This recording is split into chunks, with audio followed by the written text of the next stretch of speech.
ఒకప్పుడు హరిత విప్లవానికి బాటలు వేసిన గుంటూరులోని ఆచార్య ఎన్జీ రంగా విశ్వవిద్యాలయానికి అవినీతి రంగు పులుముకుంది. గత ఏడాది జరిగిన ఎన్నికలకు ముందు పదోన్నతులు, బదిలీలు, కొత్త ఉద్యోగుల నియామకాల్లో నియమ నిబంధనలు బుట్టదాఖలు చేసి కోట్లు దండుకుంటున్నట్లు విజిలెన్స్ అండ్ ఎన్ఫోర్స్మెంట్కు ఫిర్యాదులు వెల్లువెత్తాయి. నంద్యాలకు చెందిన ఎన్ వెంకటేశ్వరరెడ్డి, జి వెంకటేశ్వరరావుతో సహా పలువురు విజిలెన్స్ డీజీ గుంటూరు ఎస్పీకి ఈ మేరకు ఫిర్యాదు చేశారు. విశ్వవిద్యాలయంలో జరిగిన అవినీతి అక్రమాలను పూసగుచ్చినట్లు వివరించారు. ఖాళీల సంఖ్యతో పని లేకుండానే 30 మందికి సీనియర్ ప్రొఫెసర్లకు పదోన్నతులు ఇవ్వడం ద్వారా వర్సిటీలోని కీలకమైన వ్యక్తి భారీగా ముడుపులు పుచ్చుకున్నట్లు ఫిర్యాదులో పేర్కొన్నారు. గత అసెంబ్లీ ఎన్నికలకు ముందు వర్సిటీ పరిధిలో 300 మందిని బదిలీ చేశారు.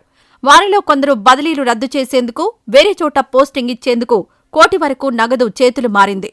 ఇక తిరుపతి వ్యవసాయ కళాశాలకు కేవలం 5 సూపరింటెండెంట్ మాత్రమే మంజూరు కాగా అక్కడ 14 మందిని నియమించి 50 లక్షల వరకు బహిరంగంగా వసూలు చేసినట్లు విజిలెన్స్ నివేదికలో పేర్కొన్నారు.